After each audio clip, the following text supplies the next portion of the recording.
문재인 대통령이 오늘 열린 신년 기자회견에서 공공기관 추가 지방 이전 문제에 대해 총선을 거치며 검토하겠다는 원론적인 입장을 밝혔습니다. 광주와 전남 지역의 일제 강제 동원 피해자들이 전범 기업들을 상대로 두 번째 집단 소송에 나섰습니다. 2차 소송에 참여한 33명의 원고들은 일본의 진정한 사과가 문제 해결의 첫걸음이라고 강조했습니다.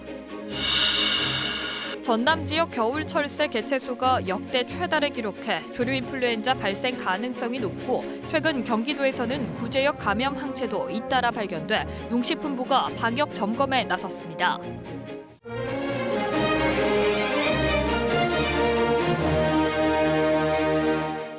이어서 목포에서 전해드립니다. 문재인 대통령이 오늘 집권 4년차 신년 기자회견에서 지역 균형 발전과 공공기관 추가 이전에 대한 견해를 밝혔습니다. 문 대통령은 공공기관 추가 이전을 총선을 거치면서 검토하겠다고 말했는데요. 대통령이 직접 이전을 언급한 점은 긍정적이지만 원론적인 수준에 그쳐 아쉽다는 반응도 나옵니다. 유철훈 기자의 보도입니다. 광주 전남 공동혁신도시로 이전한 공공기관은 모두 16곳. 광주시와 전라남도는 지역 균형 발전을 위해서 공공기관의 추가 이전을 바라고 있습니다. 추가 이전 대상으로 추려놓은 공공기관은 광주시 35곳, 전남은 23곳에 달합니다.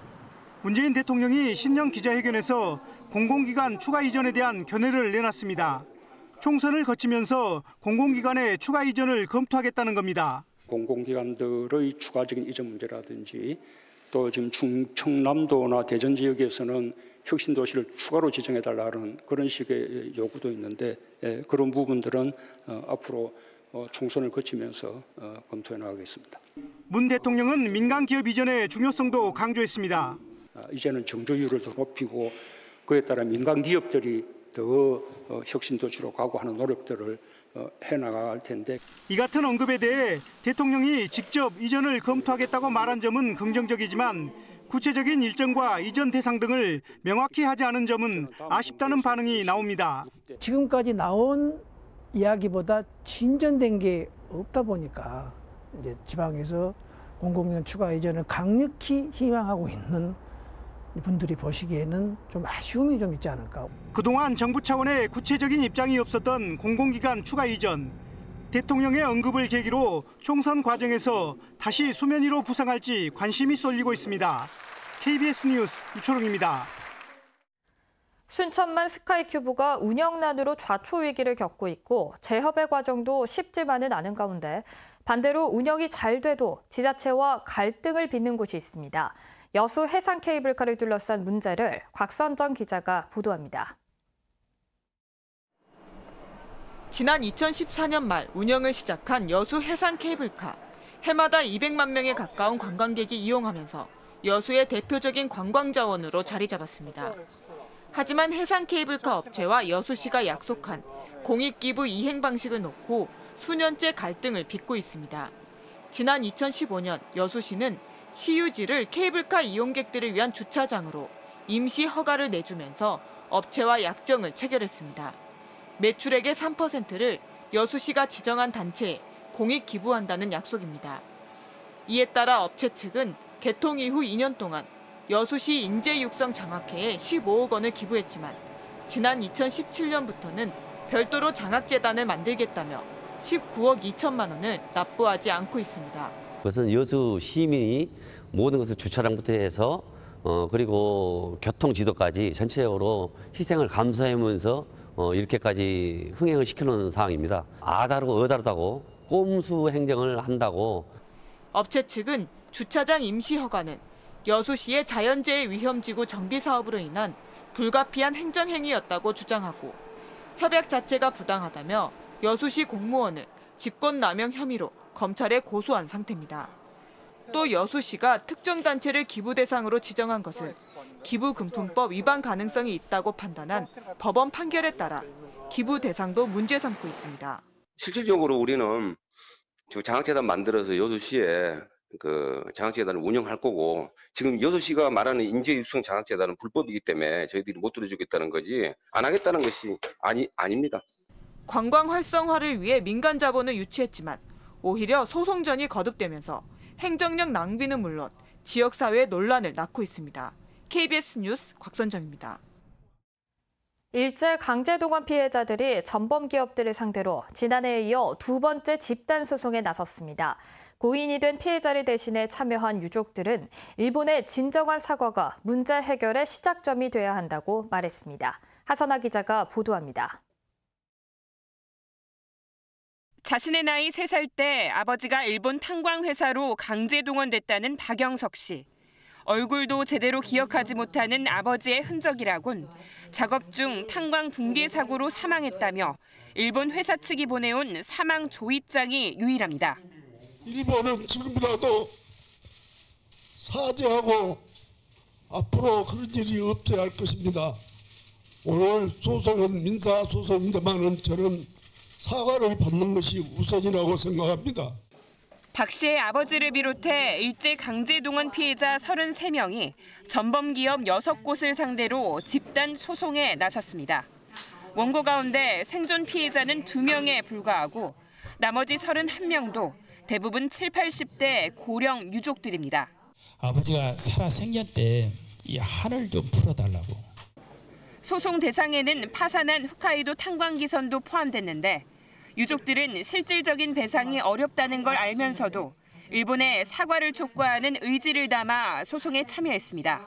개별 기업이 개별 원고들에게 바로 손해 배상을 지급하는 방식이 아닌 방식으로 뭔가 이야기가 진행될 가능성도 있고 그런 것들을 촉발시키는데 어떤 도움이 될 수도 있고. 지난해 4월에 이어 2차 소송을 낸 소송 대리인단은 일본 정부와 전범 기업들이 가해 책임을 인정하고 문제 해결을 위한 한일 공동협의체 창설에 나설 것을 촉구했습니다. KBS 뉴스 하선아입니다. 민족 대이동이 펼쳐질 설 연휴를 앞두고 방역당국에 비상이 걸렸습니다. 전남 지역의 겨울철새 개체수가 역대 최다를 기록해서 조류 인플루엔자 발생 가능성이 높은 데다 최근 경기도에서는 구제역 감염 항체도 잇따라 발견됐기 때문입니다. 최정민 기자입니다. 방역당국의 가장 큰 걱정은 고병원성 조류 인플루엔자입니다. 고병원성 AI의 주된 전파 경로인 겨울철새가 전남에서만 역대 최다인 36만 마리가 관측되고 있습니다. 특히 순천만 등 3곳은 AI 발생 고위험 지역으로 분류됐고 AI 전파 가능성을 구분하는 3단계에서 가장 높은 단계인 철새 주의 단계도 유지되고 있습니다. 최근 경기도에서 구제역 감염 항체가 잇따라 발견된 것도 악재입니다. 농가들은 서둘러 백신을 접종하고 있지만 일부 고령 농가의 경우 접종 시기를 놓칠 수 있다는 우려가 나오고 있습니다. 새 소를 예방 백신을 안 해가지고 그 주변 매몰을 하고 해야 되잖아요. 이렇게 엄청난 피해를 갖다가 줘버리게 되죠. 굉장한 책임감도 가져야 되고. 이런 상황에서 농식품부가 전남 지역을 시작으로 전국적인 방역 점검에 나섰습니다. 물과 닿으면 온도가 200도까지 올라가는 생석회 차단 방역 벨트도 전국에 확대하기로 했습니다. 전라남도도 96%에 달하는 소와 돼지 등의 백신 예방 접종률을 이번 달에 100%까지 끌어올리고 오리 농가 계열사에도 방역의 의무를 부과해 AI 발생 시 책임을 물을 예정입니다. 자기 농장을 자기가 지킨다는 신념하에 소독, 또 외부인 차량 통제를 철저히 해주시기 바랍니다. 방역당국은 민족 대이동이 이뤄지는 다음 주 설 연휴를 전염병 전파의 고비로 보고 청정 전남을 사수하기 위해 긴장의 끈을 늦추지 않고 있습니다. KBS 뉴스 최정민입니다. 다음은 희망 2020 나눔 캠페인에 성금을 보내주신 분들입니다. 신안군 장산면 죽두 노인회와 이장협의회에서 각각 30만 원, 마진 1, 2 주민들이 25만 원, 우음 1, 2리 주민들이 각각 20만 원, 다수 1위와 대리 1위 주민들이 각각 20만 원, 우음 1, 2 노인회와 손경연 씨가 각각 10만 원, 영암군 소호면 효성마을 주민들이 18만 5천 원, 영풍마을 주민들이 10만 2천 원, 노인회, 방범대, 한여농 서호면 협의회, 강진군 강진읍 금호경로당에서 각각 10만 원, 영암 학산초등학교에서 33만 6천 원, 독천초등학교에서 35만 원, 석포마을 주민들이 7만 3천 원, 덕진면 100개 1, 2 주민들이 19만 원, 영등 3리 주민들이 8만 5천 원, 진도군 군내면 월가리 박영찬 씨, 윤남준 씨, 신기리 서정희 씨, 상가리 양진현 씨, 나리 김규수 씨가 각각 5만 원, 신기리 김행효 씨, 용인리 위혜숙 씨, 연산리 김영수 씨, 녹진리 김효종 씨, 금골리 노정학 씨가 각각 5만 원, 한사리 정기환 씨, 분토리 이영일 씨, 외동산리 이태호 씨, 이경호 씨, 새마을협의회에서 각각 5만 원. 군내면 사무소 한용성 씨, 김정화 씨, 군내보건지소 정순영 씨, 녹진보건진료소 조혜인 씨, 진도군 어촌 뉴딜팀장 이창우 씨가 각각 5만 원. 진도군청 환경산림과 김정성 씨, 기획예산과 이용복 씨, 상하수 사업소 양광복 씨, 경제산업국 이원석 씨, 진도군 의회 이문교 의원이 각각 5만 원. 진도군 의회 장용우 부의장, 김인정 의원, 김춘하 의원, 임회면 사무소 김미란 씨, 진도 민지중기 김정률 씨가 각각 5만 원을 기탁하셨습니다. 성금을 보내주신 분들께 감사드립니다.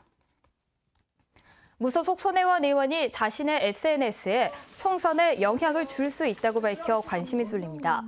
손혜원 의원은 자신의 SNS에 지난해 투기 논란에서 불거졌던 박지원 의원과의 갈등을 언급한 언론 보도를 인용하며 목포 총선에 영향을 줄 수 있다면 반드시 그렇게 하겠다고 말했습니다.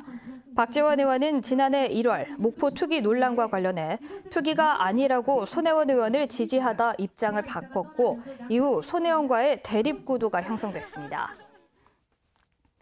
21대 국회의원 선거에 출마할 국회의원의 의정보고회와 출마 예정자의 출판 기념회가 내일까지만 가능합니다. 전라남도 선거관리위원회는 국회의원들이 오는 16일부터 인터넷이나 전자우편, 메시지를 통한 의정활동 보고 외에 집회나 전화 인사말 등을 통한 의정활동 보고가 금지된다고 밝혔습니다. 목포였습니다.